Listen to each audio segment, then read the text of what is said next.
दोस्तों, जैसा कि आप सभी तो जानते ही हैं कि भारत और आयरलैंड के बीच आईसीसी मेंस टी20 वर्ल्ड कप 2024 का 8वां और भारतीय टीम का पहला मुकाबला यहां न्यूयॉर्क के Nassau county international cricket stadium में खेला गया, जहां इस मैच में भारतीय कप्तान रोहित शर्मा ने टॉस जीतकर पहले आयरलैंड को बल्लेबाजी करने का न्योता दिया।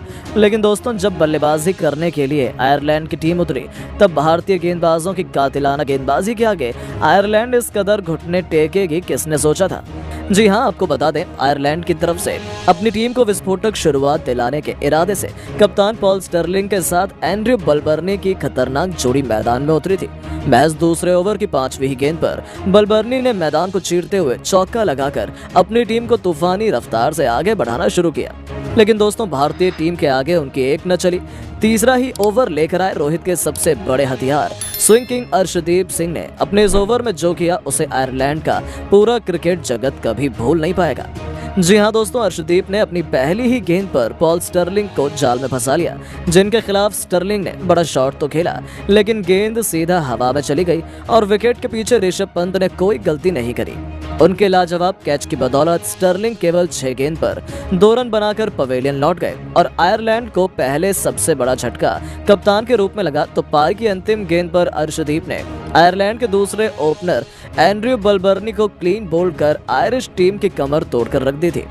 3 ओवर में मुश्किल से आयरलैंड केवल 9 रन बना पाई थी और उनके दोनों ओपनर वापस जा चुके थे, जहां बलबर्नी भी केवल 10 गेंद पर 5 रन बना पाए। पूरी तरीके से टीम इंडिया अभी से इस मुकाबले को अपनी मुट्ठी में कस चुकी थी। आयरलैंड मुसीबत के दलदल में थी। अब आयरलैंड की तरफ से लॉरेन टकर के साथ हैरी टकर की खतरनाक जोड़ी के कंधों पर अपनी टीम को संभालने की अहम जिम्मेदारी थी। उन्होंने संभलकर अपनी टीम को आगे बढ़ाना शुरू किया। फिर भी दोनों बल्लेबाजों के लिए एक रन बनाना काफी मुश्किल था। टीम इंडिया की कातिलाना गेंदबाजी के सामने 6 ओवर में मुश्किल से आयरलैंड 26 रन बना पाई थी। ऐसा लगा था रंगीन कपड़ों में यहाँ टेस्ट क्रिकेट खेला जा रहा है। लेकिन दोस्तों, ये तो केवल शुरुआत थी। आयरलैंड को लगा कि वो मैच में वापसी कर जाएंगे, पर 7वां ओवर लेकर आए हार्दिक पांड्या ने महज अपनी 5वीं ही गेंद पर लॉरेन को क्लीन बोल्ड कर आयरलैंड की कमर तोड़कर रख दी थी।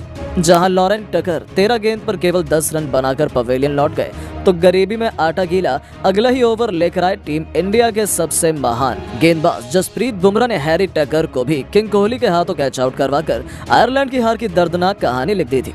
मुश्किल से 36 रन ही बने थे और आयरलैंड के टॉप 4 बल्लेबाज पवेलियन की शोभा बढ़ाने लौट गए थे, जहां टकर केवल 4 रन बना पाए। अब मैदान पर कर्टिश कैम्फर के साथ जॉर्ज डॉकरेल मौजूद थे, जो आयरलैंड की अंतिम उम्मीद थे। वैंकॉर कैम्फोर ने मैदान में आते ही पांड्या के सिर के ऊपर से छक्का जड़कर अपना खाता खोला, लेकिन भारतीय टीम की कातिलाना गेंदबाजी के आगे ये खिलाड़ी भी क्या कर पाता। 9वां ओवर लेकर आए हार्दिक ने इस बार कैम्फर को पंत के हाथों कैच आउट करवाकर आधी आयरलैंड की टीम को समेट दिया और उनके परखच्चे उड़ाकर रख दिए, जहां कैम्फर भी 8 गेंद पर केवल 12 रन बना पाए। तो बहती गंगा में हाथ धोते हुए मोहम्मद सिराज ने भी डॉकरेल को बुमराह के हाथों कैच आउट करवाकर आयरलैंड के 6वें बल्लेबाज को भी पवेलियन की शोभा बढ़ाने भेज दिया था। डॉकरेल भी केवल 3 रन बना पाए। ऐसा लग रहा था यहाँ तो क्रिकेट का इंटरनेशनल मैच नहीं बल्कि बच्चों का खेल हो रहा हो, जहां भारतीय गेंदबाज तो आयरलैंड से खिलवाड़ कर रहे थे। एक भी बल्लेबाज मैदान में टिकने में भी कामयाब नहीं हो पा रहा था। उनकी दहशतगर्द बॉलिंग का अंदाजा आप इसी से लगा सकते हैं कि 10 ओवर में आयरलैंड ने 49 रन बनाकर अपने 6 बल्लेबाज गंवा दिए थे। टीम इंडिया की जीत तो अभी से सुनिश्चित मानी जाने लगी थी।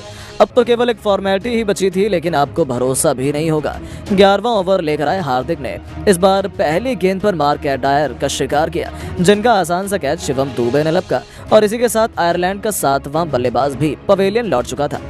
आयरलैंड की क्रिकेट टीम तो टीम इंडिया के सामने अभी से घुटने टेक गई थी। वो तो अब तक 50 रन भी नहीं बना पाए थे।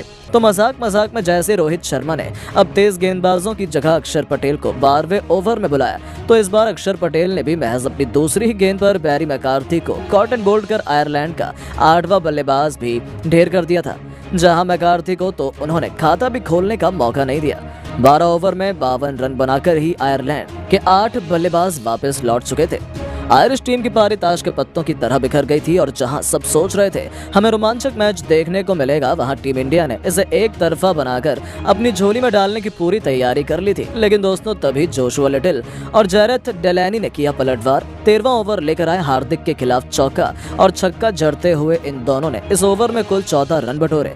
तो 14वां ओवर लेकर आए जडेजा के खिलाफ भी लिटिल ने करारा चौका ठोका और अपनी टीम को तेजी से एक मजबूत स्कोर तक आगे बढ़ाना शुरू किया। लेकिन जसप्रीत बुमराह के सामने उनकी एक न चली। बुमराह ने लिटिल को क्लीन बोल्ड कर आयरलैंड की छोटी सी उम्मीद को भी हवा कर दिया, जहां लिटिल 13 गेंद पर 14 रन बनाकर पवेलियन लौट गए। हालांकि तभी 16वें ओवर में डेलनी का बल्ला एक बार फिर गरजा। अर्शदीप की कुटाई करते हुए इस ओवर में डेलनी ने 2 खतरनाक चौके और एक तूफानी छक्का जड़ा। 16 ओवर में अपनी टीम को 94 रनों तक पहुंचाया। लेकिन तभी इसी ओवर की आखिरी गेंद पर वो रन आउट हो जाते हैं और इसी के साथ पूरी की पूरी आयरलैंड केवल 96 रनों पर ऑल आउट हो जाती है। आयरलैंड की तरफ से डेलनी ने सबसे ज्यादा रन बनाए। उन्होंने 14 गेंद पर 2 चौके और 2 खतरनाक छक्कों की बदौलत 26 रनों का योगदान दिया। दूसरी तरफ टीम इंडिया के लिए हार्दिक पांड्या ने सबसे अधिक 3 सफलताएं हासिल की। वहीं अर्शदीप सिंह और जसप्रीत बुमराह को भी 2-2 विकेट मिले। अब टीम इंडिया के सामने एक आसान सा लक्ष्य था। सबको लगा था कि भारतीय टीम को इसे 10 ओवर में हासिल करना है और ये होना भी चाहिए था, क्योंकि सभी चीजें टीम इंडिया के हक में थी। लेकिन क्रिकेट में सोच के अनुसार कभी कुछ कहाँ होता है, तभी तो इसे अनिश्चितताओं का खेल माना जाता है। टीम इंडिया की तरफ से 2 सबसे महान खिलाड़ी कप्तान रोहित शर्मा के साथ किंग कोहली के खतरनाक जोड़ी भारत के लिए रनों की बरसात करने के इरादे से आई। सभी ने सोचा था ये दोनों टीम इंडिया को विस्फोटक शुरुआत दिलाएंगे। लेकिन पहले ही ओवर को लेकर आए मार्क एडायर ने अपनी लाजवाब स्विंग गेंदबाजी से रोहित शर्मा की नाक में दम कर दिया। पहले 5 गेंद पर तो रोहित कुछ खास नहीं कर पाए। ओवर की आखिरी गेंद पर भी वो गेंदबाज के जाल में फंस गए थे। गेंद उनके बल्ले का बाहरी किनारा लेकर गई थी। हालांकि रोहित पर किस्मत मेहरबान थी। गेंद स्लिप के ऊपर से गई और भारतीय कप्तान को एक शानदार चौका मिल गया।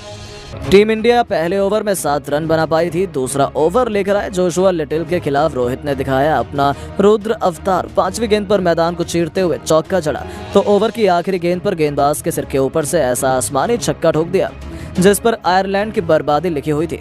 उनकी विस्फोटक बल्लेबाजी का नजारा हुआ कि 2 ओवर में ही टीम इंडिया 22 रन बना चुकी थी। ऐसा लगा था कि ये दोनों 6 से 7 ओवर में ही मैच खत्म कर देंगे। लेकिन दोस्तों तभी आया मुकाबले में असली ट्विस्ट। जी हाँ दोस्तों, चौथा ओवर लेकर आए मार्क एडायर के खिलाफ बड़ा शॉट लगाने के चक्कर में किंग कोहली गलती कर बैठे और बाउंड्री पर खड़े फील्डर ने उनका आसान सा कैच लपककर टीम इंडिया को पहला और सबसे बड़ा झटका दिया। जहां विराट बतौर ओपनर 5 गेंद खेलकर केवल 1 रन बना पाए। अब नंबर 3 के पायदान पर मैदान में उतरे थे धोनी के चेले ऋषभ पंत, जिन्होंने आते गेंदबाज के सिर के ऊपर से बेबाक अंदाज में करारा चौका बनाकर अपना खाता खोला और अपने तेवर आयरलैंड को दिखा दिए। 3 ओवर में टीम इंडिया ने 26 रन ठोक डाले थे। अब केवल मुश्किल से भारतीय टीम को 71 रन चाहिए थे, जो उतने मुश्किल नहीं थे। और दोस्तों वैसा ही हमें देखने को मिला। भले ही आयरलैंड ने मुकाबला बचाने की भरपूर कोशिश की, लेकिन टीम इंडिया को रोक पाना कहाँ उनके बस की बात थी। रोहित शर्मा तो अकेले ही आयरलैंड के लिए यमराज बने हुए थे। उन्होंने इतनी बेरहमी से आयरलैंड के गेंदबाजों को पीटा कि एक के बाद एक चौके छक्कों की सुनामी ला दी। 9वें ओवर में जोशुआ लिटिल की धज्जियां उड़ाते हुए एक के बाद एक 2 तूफानी छक्के लगाए और हिटमैन वाला अवतार दिखाते हुए कप्तान ने केवल 33 गेंद पर अपना तूफानी अर्धशतक पूरा कर क्रिकेट जगत में अपने नाम का डंका बजा दिया। उन्होंने ऋषभ पंत के साथ 50 रनों से अधिक की साझेदारी भी निभाई। हालांकि तभी रोहित शर्मा अपनी टीम को जीत दिलाने से पहले ही रिटायर्ड हर्ट होकर पवेलियन लौट गए, जो टीम इंडिया के लिए बड़ा झटका था, क्योंकि उनके आउट होने के बाद मैदान में उतरे सूर्य भी केवल 2 रन बनाकर चलते बने। लेकिन इतना भारत को रोकने के लिए काफी नहीं था। रोहित के चेले पंत तो मैदान में ही डटे थे और अंत तक नाबाद रहते हुए ऋषभ पंत ने 3 चौकों और 2 खतरनाक छक्कों की बदौलत 26 गेंद पर ही 36 रनों की मैच विनिंग पारी खेली, जिसकी वजह से 12.2 ओवर में ही टीम इंडिया ने इस लक्ष्य को हासिल कर एक आसान सी जीत अपने नाम की और T20 विश्व कप का शानदार आगाज भी किया। लेकिन दोस्तों अब आपको क्या लगता है, टीम इंडिया इस बार T20 वर्ल्ड कप 2024 के चैंपियन बन पाएगी या नहीं? अपनी कीमती राय नीचे कमेंट करके